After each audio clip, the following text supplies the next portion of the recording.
Yes. Yo, That's up. There he is. can you hear me okay? Yep. You sound great, man. All right, sweet. Yeah, I wasn't able to fucking test the microwave microphone for some reason.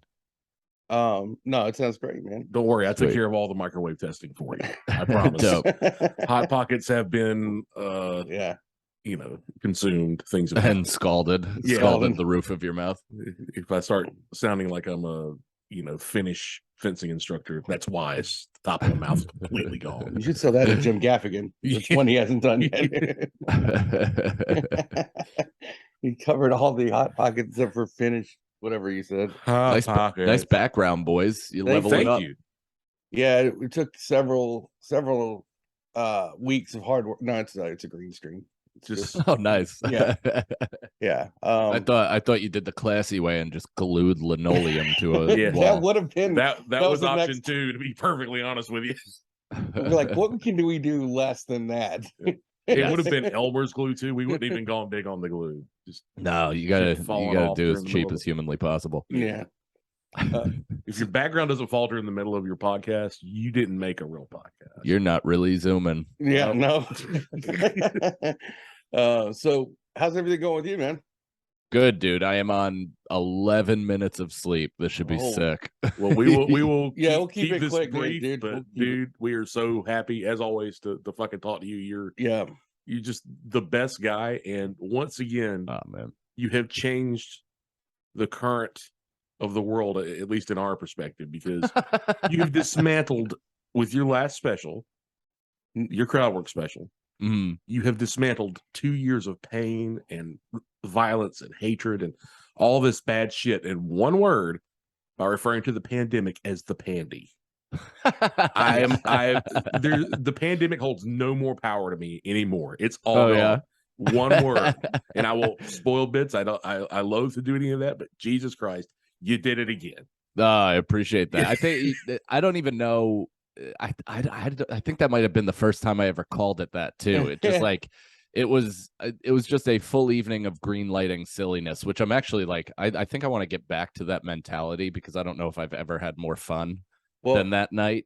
Dude, well, the combination of like the fears that people have in this world, like you're public speaking, you're doing stand-up comedy, and you're on edibles in front of a large group of people. And you did all those things together and that's like quite a tightrope walk right there. But it's great. In the movie of your life, when they make it, they should just do one open guitar note before you walk out on that stage. Like, like that's the level of badass you threw down that night. Well, it depends who you talk to, because a couple people I say 150 milligrams and their first response is like, that would like send me to the hospital. Yeah. And then you tell Louis J. Gomez that you took 150 and he's like, that's pussy shit. I take that before my MMA fighting. There would be no amount you could have told Louis that he wouldn't have said that. No, anyway. I'll do and he's right. He's correct. It's such a difficult thing to measure. The only reason I even listed it in the special is not to impress anybody. It's to answer the inevitable question of how much did you take? Do edibles hit you differently? Like I've heard, people will tell me that like, it's the same, it's whatever, but I feel like it's a different ball game altogether. It's a whole body high, versus than like smoking, you mean? Yeah. I mean, smoking now is more for the like routine and which is what addicts say, and like the socialization element of it, like being able to step outside if I'm at a party or something like that. Since I don't drink, it's kind of a nice thing, but it doesn't get me to the same places that it always has. Like now, I smoke and I'm certainly like, but it doesn't. Edibles brings me closer to how I first used to experience weed, which is like giggly, silly, you know, not impending doom. Well, there's an added metabolite in edibles that you don't get from smoking either. So, I mean, right. Yeah, I've watched the Joe Rogan special. I've seen a few episodes myself. If his demographic was a Venn diagram, I'm living so much in the middle of everything overlapping. Oh, same. I am for sale conspiratorially. I am a huge weed and hallucinogen guy. I fancy myself a bit of a fighter. I'm not, but I like to pretend. So him talking about come on, we know the old stories. We were there for the Irish goodbye. We know. Yeah, the old stuff. Now you punch me in my brittle chest and my entire body would explode. It's funny how that happens, like in a just in a year or two span. You're like, oh dude, I'll go out fucking fight anybody, like you get this all this machismo, and then you're like, nah, come on guys, we can this is silly. We can talk. What are we, animals? Meanwhile, I'm going to like public freak out, like, yeah, I would have fucked that guy up, man. I would have, if I was in that McDonald's, hit me with that tray. Come on. I still have those moments, because those moments to me are as good as the fight in terms of like exercising your rage. Like if you get me going and I'm able to kind of like spin off a string of threats with vivid language and curses that, you haven't heard since the 1800s. It's like that is just as good as throwing an overhand right to me. Yeah. You're really exercising your Frank Rigatone there. You're bringing that to the forefront. I mean, talk about exercising. It's like that's another thing that certainly, I don't necessarily share the opinions of Frank Rigatone, but boy, does it feel good to let them rip. I was going to ask you about that, because like there's a certain Southern, I don't know, stereotype of people, like the redneck. We are what we are. No, but it's like fun to play into, right? Like I don't share that belief, but it's got to be like somewhat like liberating to kind of do that, right? That's just the N word. It's just the N word. Just call it what it is. But like a big part, you guys are probably similar in the sense that, a part of you, especially if you're in comedy, part of you likes to agitate. Obviously, your main goal is to entertain, but a part of you likes to agitate. So I like Frank Rigatone is also so muddled in his messaging, because it's so like aggressively right wing that it's clearly making fun of something. Yeah. But then it also has some like lucid moments where you're like, well, what does he even mean by that? And it's like that's the beauty of it, is I make both sides feel like I work for them, and that makes me feel good that I don't work for either of them. Well, and those are the greatest characters too, because like John McKeever, Gillian Keeves, we're talking about, like he's like the greatest characters never learn anything. They don't really like, and those are my favorite characters. Those are always been my favorite characters. And Kenny Powers, Larry David, all those guys are 100%. Charlie Kelly, like that type of character is like my sensibility. 100%. The idea that Kenny Powers faked his own death when he didn't need to and could have continued playing ball and just married the girl that he loves. It felt like he did it for everybody else. Like he came with like rationalized, like I could have kept, I could have faked my own death and never come back, but I did it for all of you. You either know or you are. And I'm not going to say which camp I fall into, but you know, or you are the person that will sometimes just explode things just to explode them in life. It just fuck shit. Like things have gotten too good. It's very much the Ricky Bobby's dad situation. It's like I gotta fuck this Applebee's up. Or even not just the too good, but for me, there's like, and it's probably self-hatred reflected outward, because there's nothing I hate more than self-righteousness, and I am wildly self-righteous. So it's definitely something I hate about myself. But the certainty and the commitment to a team as opposed to any sort of universal truth, it is like so irritating to me that I feel the need to just take a street sweeper and spray at everybody. Well, and there's so much of that out now anyway. Like people will immediately latch onto an opinion and that's it. There's no more thinking about it. There's no peripherals, and it's just like we're going for it. The idea that anybody is confident in their opinion is truly offensive to me. That's another thing about like Frank Rigatone, for example. If someone's actually offended by that character, that's exactly the person you wanted to offend in the first place. Yes. Like that is. I'm That's a offended. touchdown. I'm not offended by Frank Rigatone. I'm offended. I'm upset that he has such a beautiful wife. That is upsetting. And I will never let that go. We try not to hate, but man, Yeah. God, I hate. By the way, Sometimes the shittiest dudes get the best I gals. know. That's the way it mean, is, man. and She's an angel. That well, say for instance, my father-in-law, who it's largely based off of, who it takes place at his home. Yeah. It's like, you know, he gives me his guns. He watches that and he's like, "That's about me, right?" He's like, "That's pretty good." He's like, "That's pretty good." And I'm like, even you, dude, who sat me down and gave me a conspiratorial ear beating for 14 months, can look at that and see the entertainment value in it. You know, you helped him ascend. Well, you really did. You're doing the Lord's work. I probably think... pushed him to QAnon. Hey, that's where all the answers are. What's that website you said again? Hey, You know, phony baloney bullshit you do. I like the new thing with the what was it, the white rappers and undead. There was half Filipinos and white rappers. Oh yeah. They're gonna. This is some. You said undead. I'm like, what the new fuck? Cuban thing. I missed this one. Eh? Maybe that was in my mind, but that's the next step. Okay, Undead Filipinos. Undead Filipinos. Fuck, sign me up for that. I'll go sight unseen on that shit. Back That's so funny you bring that up. We just brought up Chinese vampires on our podcast, and we were like, "Has anyone ever seen that?" And then we Google imaged it, and it's a nightmare I wouldn't wish on anybody. Chinese. Yep. They're rather is that vapory. I think it was a movie, and somebody actually tweeted me that Zach Amico did it on Spook Show. So he brought comedians in to watch that movie, and I guess I got to see it because that is wild. Well, now I'm gonna have to watch that because now there's You want to hear some really nerdy shit? Yeah. Mhm. The term Shang-Chi is actually like a Chinese zombie / vampire in Chinese lore. What's Shang-Chi? No shit. It's a fucking Marvel movie, dude. Oh, okay, all right. So you really? Well, there you go. Yeah. Now I got to watch that. Yeah. Is it Not a about bad vampires? flick? I enjoyed the flick. Oh, I love Ronnie Chang. He's my man. Nothing to do with vampires in the whole goddamn movie. I don't know what the deal is, but I enjoyed the Shang-Chi movie. well, it Nice. could, Blade changed the. You never thought about black vampires, I guess, until Blade. Right? I thought about them every day of my life. I mean... They're the only vampires that Yeah. can't go out in the dark. Yeah. They'll just get Man, arrested. I see that vampire. I just go to the other side of the street.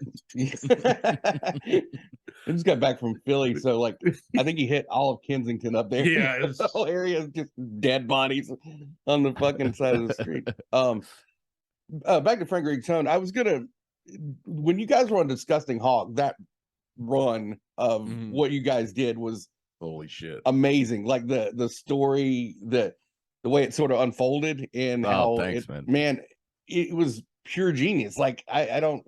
It was all in the moment too. It was not pre-discussed. Said, yeah. Amazing, dude. And like I never would have put the ending together. You can't go back and chop that up. It was so well blended in what you had planned out and the spontaneity you added. Like you can't separate any of it. It was fucking great, dude. Yeah. It's completely rewatchable. I think this year we're going because I'm trying to stagger the character. He brings me a lot of joy, and I hope that people like it when he pops up. I don't want it to become like a consistent thing to the point where it just loses its shine, I guess, or loses its impact. Yeah, that's a better way to put it. Because I don't think I'm good enough at like coming up with new shit every single week. It's also like that means I have to stay abreast of the news every single week. Like that's kind of more or less my time to do quote unquote research is like when I have a Frank Rigatone coming up, and then I'm like, all right, I'll tap back into the world and see what's going on. And then otherwise I'm trying to keep it away from me as best as I can. But we're gonna do a Christmas special this year. Oh shit! Nice. Yeah, War on Christmas special. Oh my god! I don't mean to spoil you, but are there going to be sweaters? Yeah, actually, as merch. Just sweaters, period. Anywhere sweaters, merch period, 100% has to happen. Yeah, there's got to be. I got to have like fucking Donald Trump at the top of a Christmas tree or something like that, like as the actual angel. But but yeah, I think that would be a good merch move too. Oh, absolutely. Yeah, dude. There's so much. All kinds of bad shit just entered into my mind that I'll say off the air. I would hate to spoil a premise. Right. So- Well, that's the beauty of it is we're doing this Christmas special. That's the idea. And then we'll just get cameras together. We'll be like, all right, what should we do? do you enjoy like that part of it too as well? Like I know obviously you love comedy and doing stand up, but like the characters and everything, is that like equal, or is it just like whenever you have an idea that's like something you want to do? I think it's just it's different. Yeah. It's similar to like the edible thing where the hour that I put together, White Privilege Homeless, was such a, for me, an intense experience because I put everything into it. It's super personal. It was like not really political, but I waded into those waters, I think, for the first time, just kind of discussing my father-in-law and what it feels like to be on the receiving end of somebody who is that, let's call it, passionate about their side of things. So I just carefully put it together, and it felt like such an intense experience that I needed to like shake that the fuck off, because it took a toll on my mental health, like being that locked in on something. Right. So the edible crowd, a huge mistake, was a way to do that. And then Frank Rigatone is another way to be like, stop taking comedy seriously, you fucking pussy. Like, what are you doing? Why are you so intense about this? And I can at least sink into this stuff and let it be silly, as opposed to, everything else. Well, Life Begins and the other spot, both of those are dealing with heavy shit. I mean, they're very well crafted fucking specials, dude. They're very, very fucking funny, very fucking, I mean, big game shit. Yeah. And as a fan, it's fucking great to watch them, because you hit some real beats there that you can't fake that shit. It's fucking there, and that's more or less like the Frank Rigatone thing and the crowd work thing. Is it's like, I'm also trying to show my pitches. It's like, hey, I have the fastball. That's my hour of material. Yeah. That's what I'm throwing. This is what I do typically. But then I could also do crowd work. I can act a little bit. I was in the movie. I can do character stuff. I'm trying to not only do these things as a artistic form of expression, but also to like, hey, can somebody give me money to do this stuff? Right. Well, I promise I'll get you something out of this. Yeah. I think when people, that also is a good way to show other people, like, not just yourself, not to be so serious, but like, you're like kind of taking charge, or not taking the lead and showing other people they don't have to get, what is it, clapter?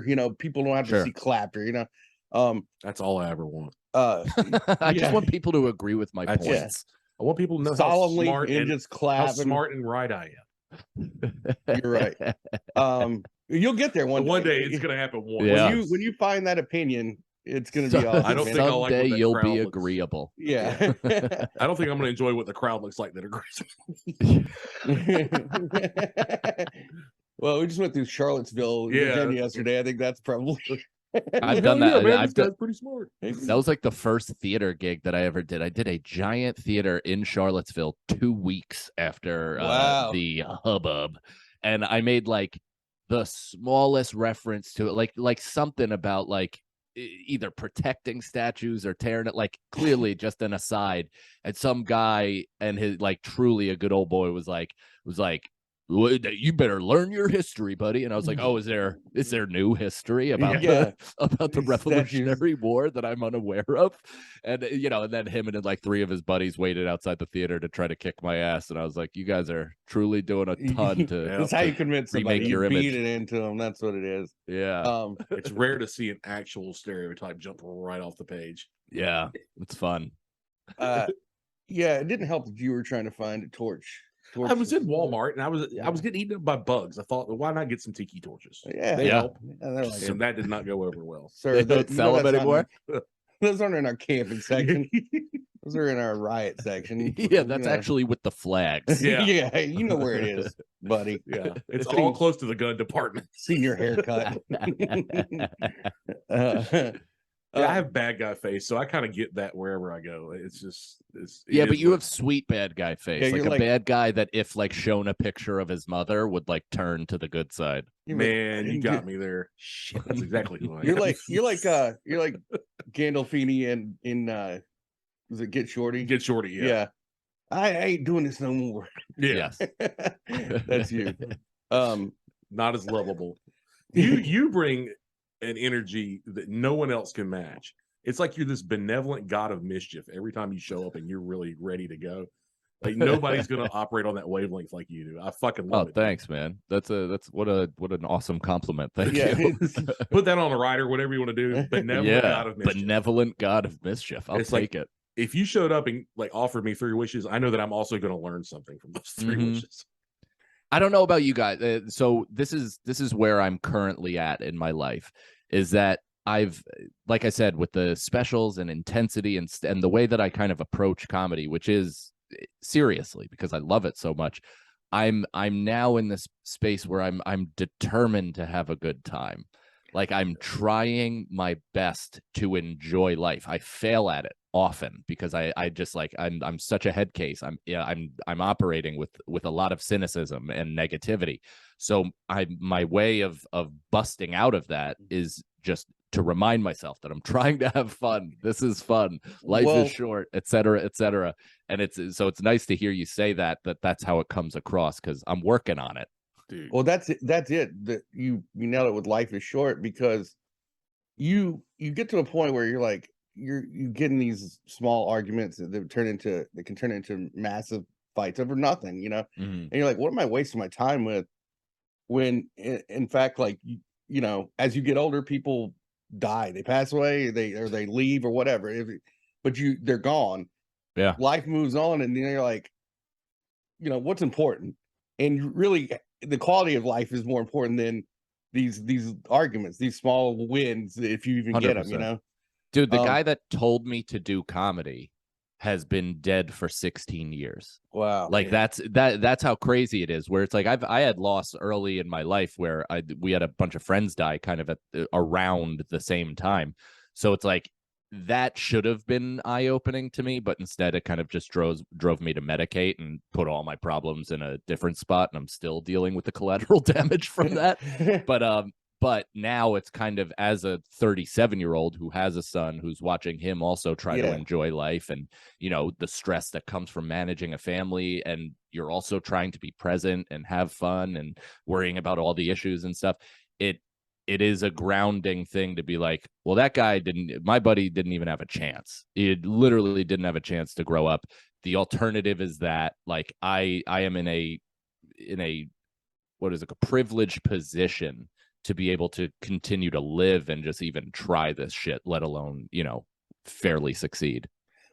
Yeah. And I think, you know, you mentioned being a father, I have a nephew, but I very close with, and I help, you know, raise him, whatever. But seeing like the joy through seeing things again, like enjoying things again through kid, you know, sorry, sound gay, but gay.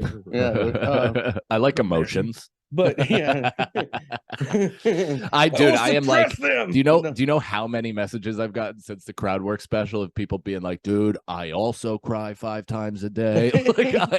Well, there's I'm like, I'm gonna start marketing myself as king of the pussies. Like that's what I want to be. I want to be KOTP. You are gonna have a lot of people vying for that crown against you, sir. Mike, I believe in you in so many things, but I don't think you're gonna get there on that one. Well, at least I'll be the first to sell shirts. Yeah, like if you like Duke of pussies, like you'd be a good Duke of pussies, but I don't know about king. Yeah, I'll be a lower serving. Yeah. Sweet Duke of pussy. Yeah, dude. I tell you, that's a website I visit quite often, by the way. It's bookmark. Yeah. It's pretty good. Speaking, but back to the comedy thing, on your special, you there's a bit where I don't want to ruin the bit, but almost like you're telepathic to this one gentleman in the crowd about like you figure out what basically like his life. I was going to go with master detective. Like that was just an earnest deduction. I can't imagine that. Yeah. But that coming across on edibles must have been like I don't know. Like that's a heady thing, man. To like all these things are in succession, right? Lining up. Yeah. Well, that kind of like people are like, how'd you do that for an hour or whatever? And it's like, well, I've been on stage for 14 years, so that certainly helps things. Right. I've done edibles before going on stage. That also helps things. However, this show was also billed as a 420 show. We're going to whatever. My people are my people. I sold it out with like not a lot of effort, which genuinely shocked me. When I said up front that I thought 9 people were going to be there, I truly thought, because I don't know, man, like the jumps in my career have not necessarily registered with me because I've done it myself. Like all of these specials I put out, nobody's given me anything. So it's all growth that I have to basically keep track of and acknowledge when it's here. But I still sometimes look at myself as like, yeah, I'm just out on the road. Nobody knows who I am. They're going to paper the shit out of this room. I gotta get them and blah, blah, blah. So it's a sincere surprise when people come out to support, even though it's happening more and more lately. But that I happened to catch a wave. You know what I mean? They were there for the right reasons. They were also on edibles. They were having a good time. I've also been on edibles for a non-edible show and mentioned it, and people are like, ugh. And then I just like fold in on myself and have, paralyzing insecurity that I can't even get past. So it could go both ways. Well, I mean, I think you build it right. I mean, that's you in an element and with a crowd that was there to have a good time and came to see, well, except for that one lady who was nodding, but they knew slightly livid. Yeah, what they were getting into. And that's, you're a very good comedian. You're a fantastic person to just sit up in front of people with material. Without, obviously the special proves that without is fantastic as well. And people come to see you for a reason. They know what they're getting into. They know that this is going to be a good time, and Mike's going to bring the heat, especially with that fucking crowd, that fucking show, what you were doing. Well, and I think that was the goal of like even putting this out was, I've put out specials, I've done this stuff. I've never put out 2 in a year, obviously, but it's 2 completely different companion pieces that I want people to see that and be like, oh, he could do that and that. That's great. I definitely want to come out and see what that live show is. Yeah. And I think, you're on a lot of podcasts, a lot of different, like you're on Chip, which is, to me, it's mind blowing that people can just, I don't know. I don't know how to. Do people accuse me of fake laughing at that show? Like, sycophantic laughter. And I'm like, you be in the room, dude. I don't know what to tell you. It's so fucking funny. Yeah. It's so subtle. He's so smart and quick. And I don't know if I get the joke or if I've projected what the joke is, but for whatever reason, every single thing he doesn't say, it hits me, man. I love it. That show is so funny. And I actually think over the last year or so, he's actually gotten better. I mean, I've watched since the beginning, and actually O&A, when that character started, but the show now is even better. He seems to be sharper and having more of a direction of what he wants to do. And to be able to hold that together, I think it's a tough job being a guest on Chip. It seems like it anyway. Because there's people that don't understand. I've seen people come in and don't understand. Like, I love it when that happens. It's great. Me too. It's great. But it's also, and I know Jim probably loves the cringe too, but it's kind of like, this is tough. But when the people that understand it, I don't know, just makes it go so much smoother. I mean, there's a couple ways to play it. I think the high bar in terms of perfect guess is Anthony. He's obviously they've been Scotty and Michael together for a long time, so they just truly know how to read each other. It's without communication. It's so instinctual. And then Zach Amico is another like just top tier dude who he's not only super sharp, but he also thinks in that way of anti-humor. Like he just kind of switches his gears and he's like, okay, now I'm not like being cutting, now I'm being ironically cut, and he's just so good at that. And the way that I've found my role is to just green light him, is to yes and his confidence, is to be like a genuine Chip fan, which I am, and so he's not having to fight against me. Well, I think I would put you up there as you're definitely in the perfect guest category for that show. Thanks. And I don't think he would ask you back that many times if he didn't think so. I think he likes this, like all three of you guys from the scenario. Yeah. But you've done that. Like you were back on you were on O&A, right? Did you do O&A, or I know you were on So Sam's I show. never got to do O&A. I did do O&A after show with Sam. Yeah. That's how I got into the world. Right. Because I remember you back then, and which is like everything kind of flowed together back then. Everything, it was like this one sort of continuous show that I think went into Bennington at that time, or no, Yeah. Ron Fez at that time. Yeah. It was a great time for radio. But Yeah. here's a scenario. I was gonna say that what I was getting into with that. It's like you guys are three different, personalities altogether, but like such a great show because you guys know each other very well, Yeah, obviously. that trust you can't fake. It's fucking Yeah. great to have that level with your buddies, Yeah. to where anybody can say something and be like, you know what, I'm not only down, I want to push you harder on this. You fuckers do it so well. It's just, it's infuriating how good you are. If we're trying to like do something at 10% that speed and you're already like 100 miles an hour. But that's that thing of like being symbiotic with each other, is knowing each other, being actual friends, having that working relationship, is that I can look at Feeney and know what he's thinking. I can look at Brendan and know what he's thinking or what he attempted to think. and it's just like it works in that way. And I think as a show, and this is not like tooting my own horn or our own horn or whatever, but I think sometimes as a show, we don't get enough credit as the type of ball busty, tough crowd O&A roll off that we are. Like, we are very clearly heavy influenced by those guys. This show has no reason to be a debate show, but it turns into one. We're debating unicorn dicks or whatever. It has like no attachment to reality, but it's meaningful to us. And we're so close, it's almost like old roasts where we know each other, we love each other. So that's why it comes across as better, because we're not just like, fucking Jonah Hill roasting Jane Lynch, right? Or something weird. You guys are doing what so many other people are attempting to do, and you're just doing it on a whole other level. And those are so great. Those are like the real arguments you have with your friends, like about these, if your friends were extremely talented, funny people. No, I know, but like what I mean is like you would have if you have a debate about a unicorn dick or what, like it's those things like on a car ride. If you're in a car with your friends and you're like, you're gonna get into some weird shit. And that's the fun. The terrible shit we were talking about yesterday on the way back to Philly. And you're correct. That was a good time.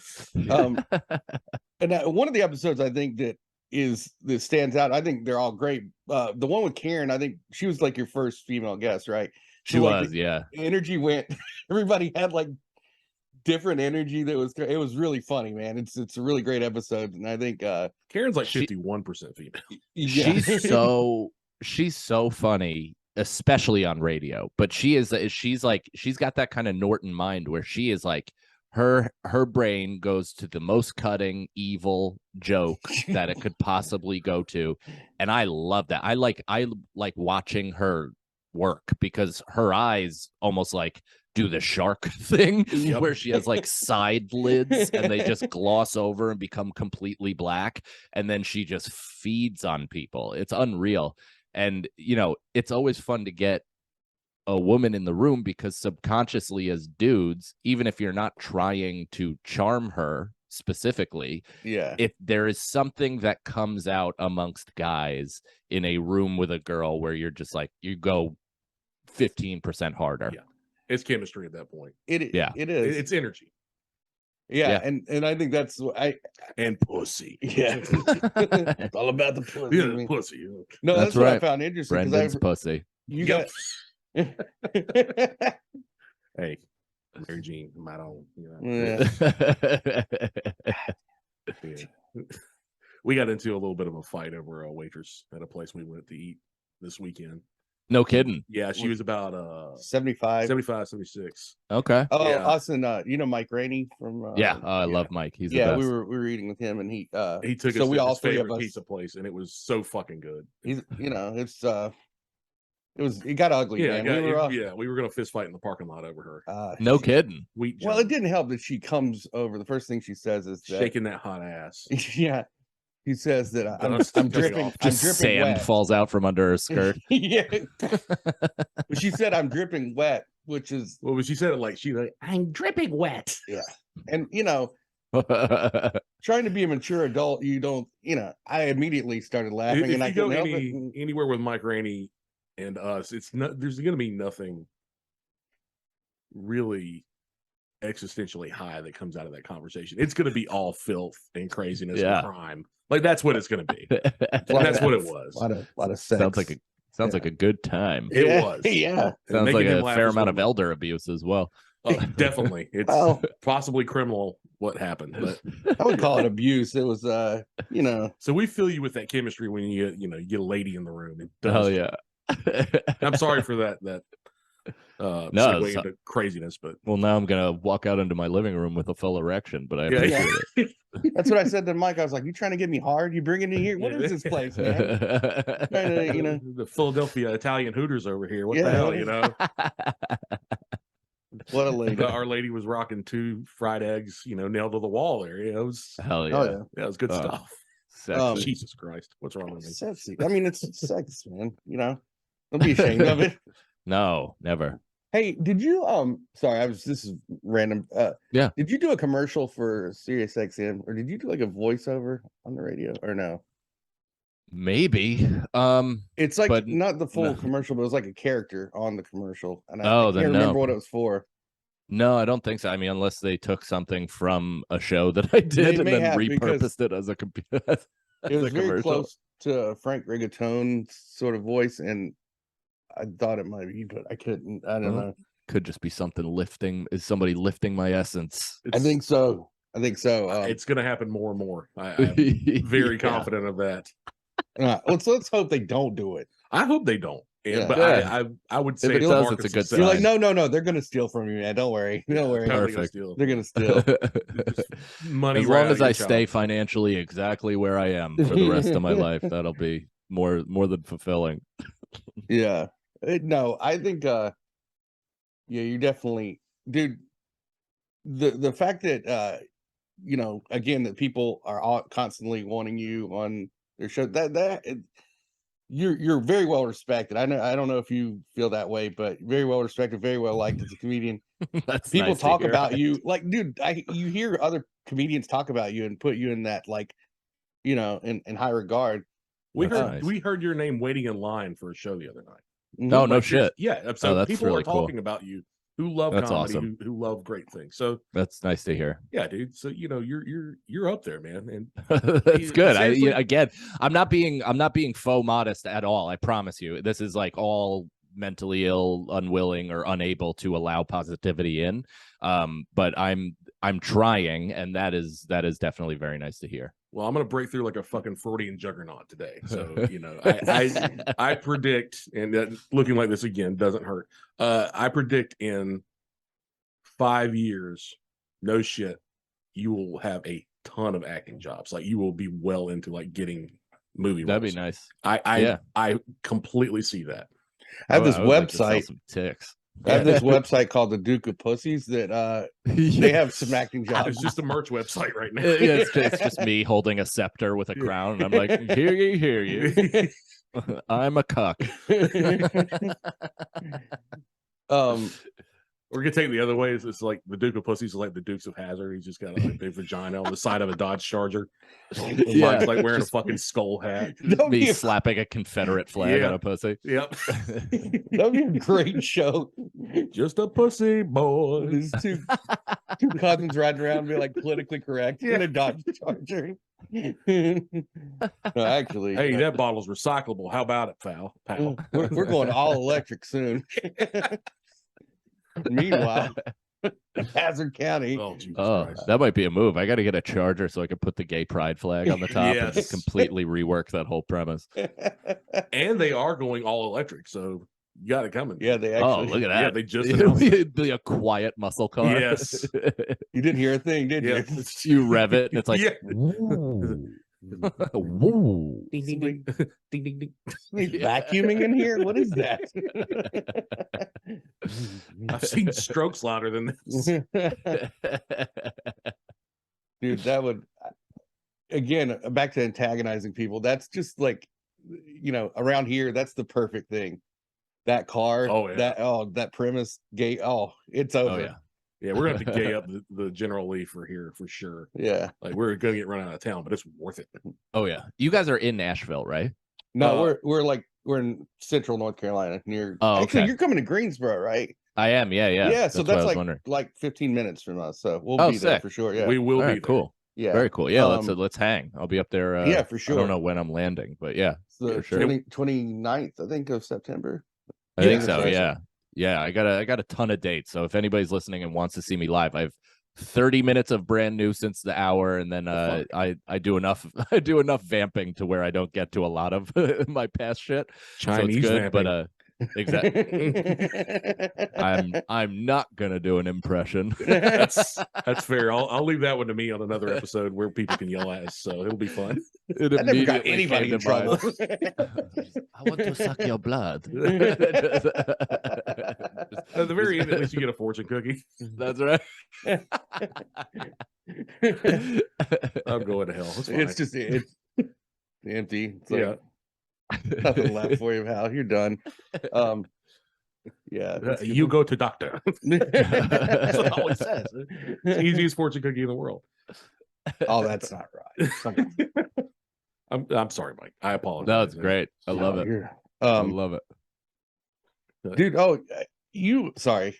These things keep popping in my head. He's had 11 minutes of sleep. We're killing this I'm man. sorry. No, It's so I'm good. genuinely enjoying watching you remember thoughts. I know. It's dude. He plucks them This from the all- sky like fucking Newton in the apple tree, man. It's I know. I have It's like an I Illuminati. hope I'm giving you kind guys of enough. summoning. I hope I'm harnessing my energy and being at least moderately entertaining. dude, Oh, you're the dude. best. No. We All right, fucking good, love you, dude. good. We get psyched for you guys, the three of your crew, anytime you're on. It just seriously, yeah. But especially you, see? yeah, especially you. Okay, That's you what I like to you hear. cup the That's balls. it. Mhm. I'll stroke. All right. Fair That's enough. how we do it. That's how we do it. It's a team. Perfect. It's a team. That was just, I felt uncomfortable with you doing the hand motions. I on think all I that. should have been It the cupper. really- My hands are more for cupping. It's all I'll give you that. very strange. You got You nice can hands, both though. do either. You could be Yeah, true maybe- ambidextrous. Maybe Utility both, ball yeah. cuppers. Well, we have a dude who puts his car we ride around in and just practice. We practice something. We've been working on this very hard. What I was gonna say is there's you mentioned driving home after and I would say that what an irresponsible and fun thing to do. It is. Oh yeah. Beat Yeah. the edibles.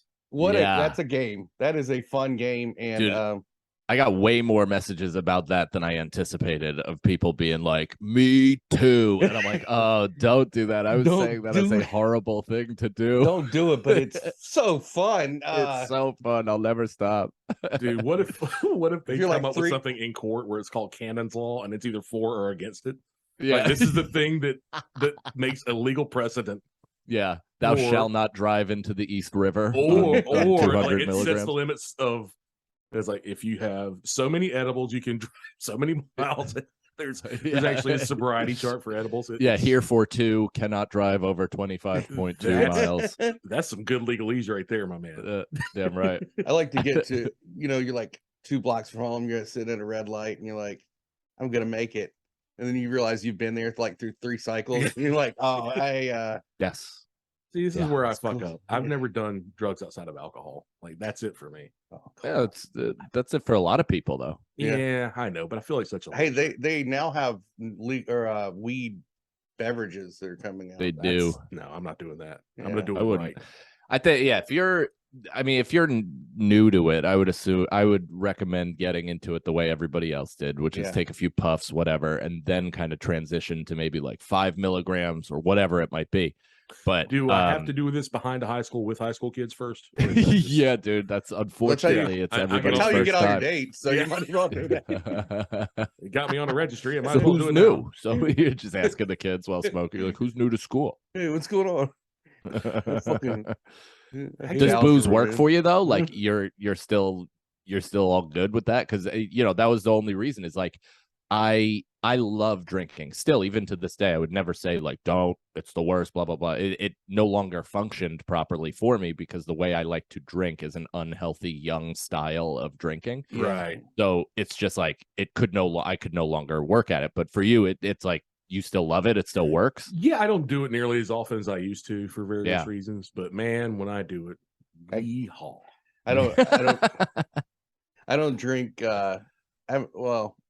You stop being fun. No, what it is that like I always say there's fun. like 6 people in the world that think I'm hilarious when I'm drunk, and then everybody else hates me. So yeah, and I was hanging around those 6 people quite a bit for a long time, and now it's like, they've all gone on and I felt you did our country loss when you stopped drinking. Personally, like the national.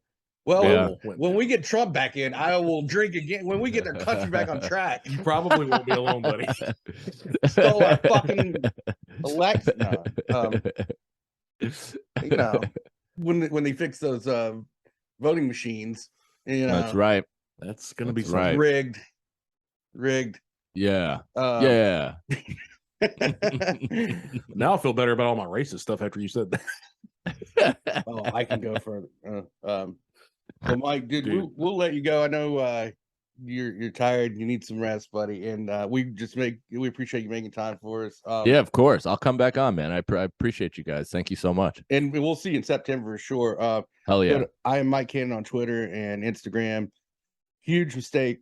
The full crowd work special on YouTube right now. Which was not a great name for that because it was not a huge mistake. No, it was fucking wonderful. I don't know if that was ironic. I don't get irony, but it was. Yeah. It was. No, seriously, you're the fucking best, dude. Yeah, I appreciate you guys. Here's the scenario. Obviously, you go to their Patreon, hit them up.